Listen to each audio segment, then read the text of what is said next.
Halo, assalamualaikum warahmatullahi wabarakatuh. Jumpa lagi sama aku, Ivan Margiati. Di video kali ini aku ingin mengadakan Q&A atau question and answer ya teman-teman.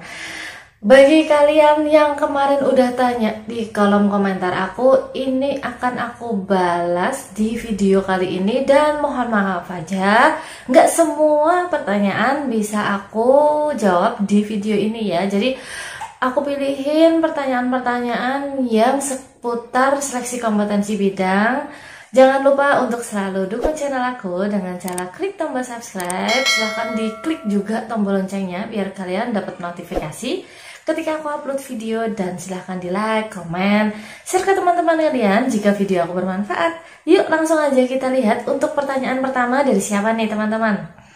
Pertanyaan pertama dari teman kita, Elia Beauty. Kak, buat video materi atau soal SKB untuk jabatan pengelola perpustakaan dong kak. Soalnya video-video kakak kebanyakan untuk pustakawan terampil yang fungsional. Sementara jabatan pengelola perpustakaan kan untuk jabatan pelaksana, jadi mungkin berbeda. Nah, terima kasih pertanyaannya Mbak Elia Beauty ya. Jadi gini teman-teman, memang di video-video aku kemarin banyak yang membahas tentang jabatan fungsional pustakawan. Tapi kalau untuk soal seleksi kompetensi bidangnya itu, soal itu kan yang membuat dari instansi induk. Instansi induk dari perpustakaan itu siapa?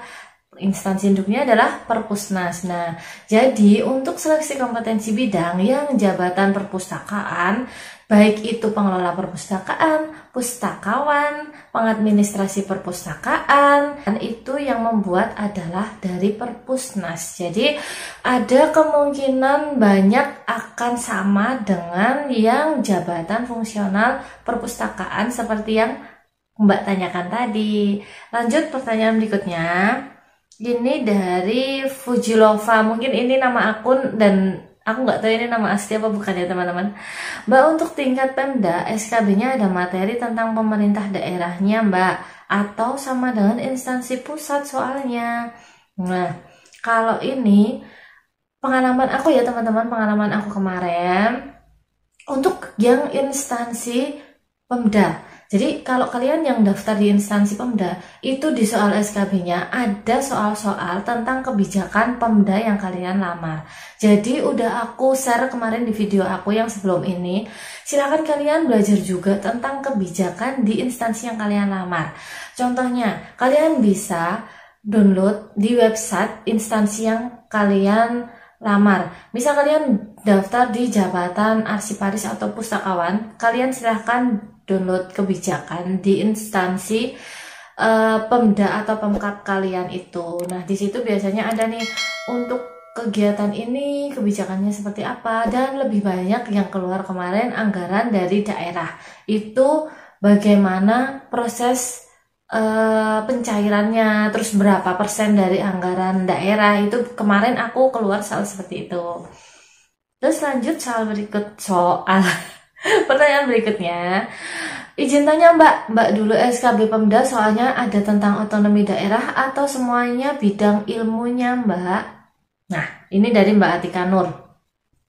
Kalau yang aku kemarin itu yang seperti pertanyaan yang sebelumnya tadi, ada yang tentang soal kebijakan dari Pemdanya. Terus kebanyakan soal SKB itu tetap ke soal tentang jabatan yang kalian lamar teman-teman. Jadi ketika kalian melamar jabatan arsiparis atau pustakawan atau guru atau perawat dan semuanya itu, kalian pelajari lebih banyak tentang jabatan itu. Kemungkinan untuk kebijakan daerah atau kebijakan instansi pusat itu tetap ada, tapi hanya beberapa soal. Kalau aku kemarin untuk instansi daerah sekitar 5 soalan itu tentang Pemdanya, kebijakan instansi daerahnya. Untuk instansi pusatnya itu kan kemarin berarti merujuk ke Perpusnas atau ANRI. Nah, itu juga ada soal yang seperti itu kemarin. Cuman untuk lebih banyaknya itu soal yang tentang jabatan yang kalian lamar. Lanjut pertanyaan berikutnya. Dari Mbak Aji Wijayanti ya, Kak saya mau tanya untuk anggaran arsip yang di badan kementerian itu carinya di mana ya Kak? Soalnya saya belum ada gambaran. Nah, kalau untuk anggaran arsip di badan kementerian, itu kan semua jabatan fungsional itu pasti ada Permenpan RB-nya teman-teman.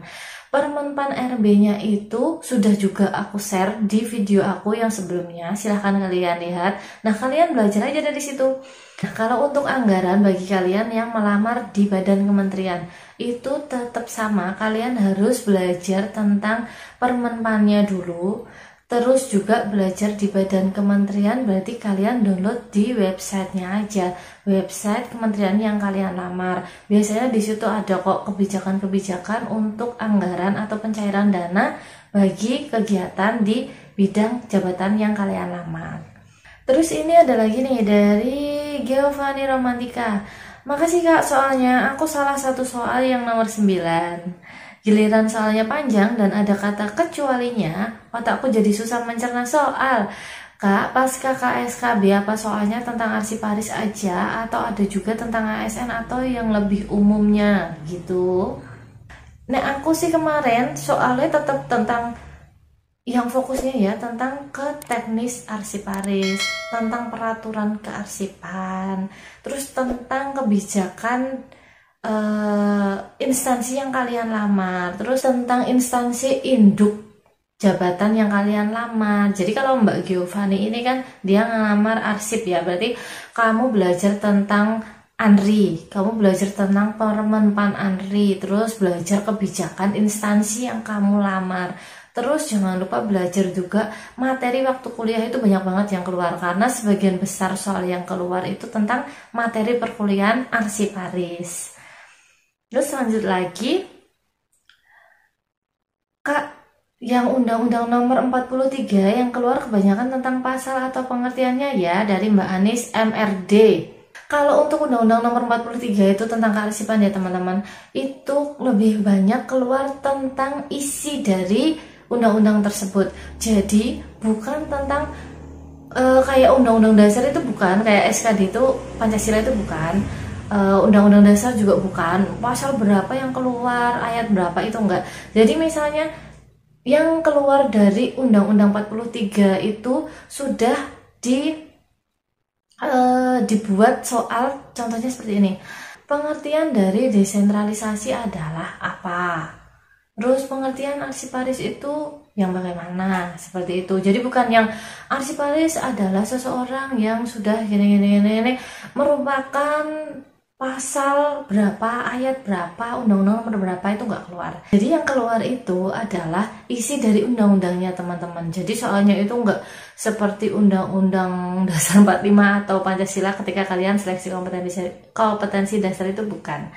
Terus lanjut lagi untuk ini, Mas Adi Kurniawan, mau tanya Mbak, untuk tes SKB CPNS Perpusnas apakah ada tahap interviewnya? Nah, kalau pas tahun aku kemarin 2018 itu nggak ada tes interviewnya, jadi tesnya juga sama kayak aku, tesnya hanya CAT.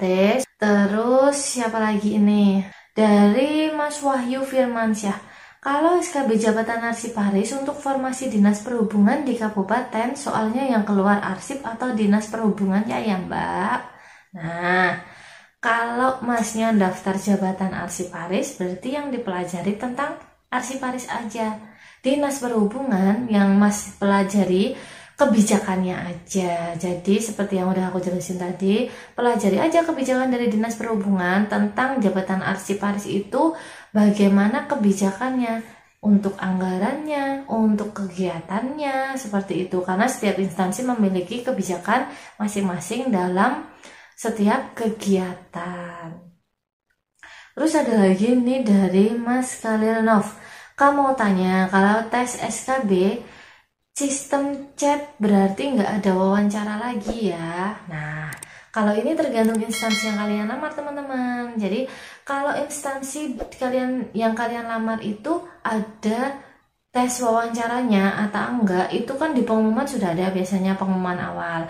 Biasanya kalau untuk kementerian atau instansi pusat itu ada tes wawancaranya, bahkan ada tes psikotesnya. Kalau untuk dosen malah dia ada tes pengajarnya kayak gitu. Terus Ada lagi nih dari Mbak Melin Simatupang. Makasih Kak, untuk soal tentang daerah ada berapa jumlahnya Kak yang diuji pada saat ujian SKB. Nah, kalau ini aku kemarin sharing-sharing dengan teman aku yang berbeda instansi, itu tergantung instansi daerahnya dia mau berapa teman-teman. Jadi kalau aku kemarin aku lupa pastinya dapat berapa, mungkin sekitar 5 soalan. Jadi itu tergantung instansi yang kalian lamar ya teman-teman. Terus ada lagi Nabila Salsabila. Mbak Yvonne, saya udah lihat semua soal SKB Arsiparis Mbak. Yang mau saya tanyakan tentang jabatan formasi yang saya ambil di provinsi, yaitu Arsiparis dan kualifikasi pendidikannya ilmu administrasi. Yang perlu saya pelajari jabatan formasi Arsiparis atau kualifikasi pendidikan ilmu administrasi Mbak. Terima kasih sebelumnya Mbak. Nah, kalau ini seperti yang udah aku jelasin, kalau Arsiparis itu memang dia biasanya bisa berasal dari jurusan mana aja ya teman-teman. Kayak di kantor aku itu Arsiparis kemarin dibutuhkan 7.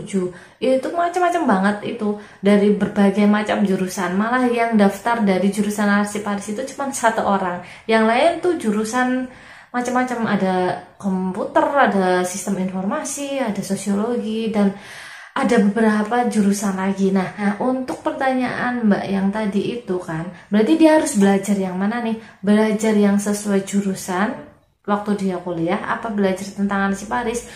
Jawabannya adalah belajar tentang Arsiparis, belajar tentang jabatan yang kalian lamar. Karena kalau untuk SKB itu kan seleksi kompetensi bidang ya teman-teman, judulnya aja udah kelihatan seleksi kompetensi bidang, berarti yang kalian dalami materinya tentang bidang yang kalian lamar, yaitu Arsiparis. Lanjut lagi dari Muhammad Dinar. Kak, saya kuliah di Yarsi jurusan perpustakaan dan sistem informasi. Apakah saya bisa mengikuti CPNS formasi pustakawan di Perpusnas? Nah, kalau ini persyaratan dilihat lagi Mas. Kalau tahun-tahun pas aku kemarin ngelamar dan sampai sekarang pun sepertinya juga masih loh. Untuk yang bisa daftar CPNS itu minimal akreditasi universitasnya itu B, dan minimal akreditasi untuk program studi atau jurusannya itu juga B. Jadi dilihat aja di Yarsi jurusannya Mas atau universitasnya Mas itu akreditasinya udah B apa belum gitu ya. Dari Mbak Anis, Kak, kalau jabatan Arsiparis itu soal 100, isinya Arsiparis full, apa ada bidang lain yang mengacu jabatan Arsiparis terampil, misalnya manajemen arsip, administrasi perkantoran, atau kesekretariatan. Nah, kalau pengalaman aku ya teman-teman, ini kemarin kalau yang Arsiparis itu memang ada tentang manajemen arsip itu juga ada. Terus administrasi perkantoran itu juga ada, karena Arsiparis itu cenderung dia kegiatannya kan mengadministrasi surat. Nah, mengadministrasi surat ada hubungannya atau erat hubungannya dengan administrasi perkantoran. Nah, seperti kalau Arsiparis itu juga mengolah surat masuk, surat keluar. Nah, itu kan termasuk juga ke administrasi perkantoran. Jadi, kalian juga wajib belajar untuk pengadministrasi di kantor, untuk kearsipan di kantor, untuk manajemen kearsipan di kantor, untuk kalau ke kegiatan kesekretariatan yang di luar jabatan Arsiparis, menurut aku nggak perlu belajar, gitu ya. Oke, semoga Q&A ini bermanfaat buat kalian semua, dan mohon maaf sekali belum bisa aku share satu persatu pertanyaan kalian di video kali ini, tapi semoga ini sudah mewakili bagi kalian yang belum ada gambaran tentang SKB itu bagaimana, soalnya berapa, waktunya berapa, bentuknya seperti apa. Insya Allah udah aku share dalam video ini. Semoga video aku bermanfaat ya. Aku doain kalian semua mendapatkan peringkat pertama dan lolos menjadi ASN tahun ini. Terima kasih sudah melihat video aku sampai selesai. Assalamualaikum warahmatullahi wabarakatuh.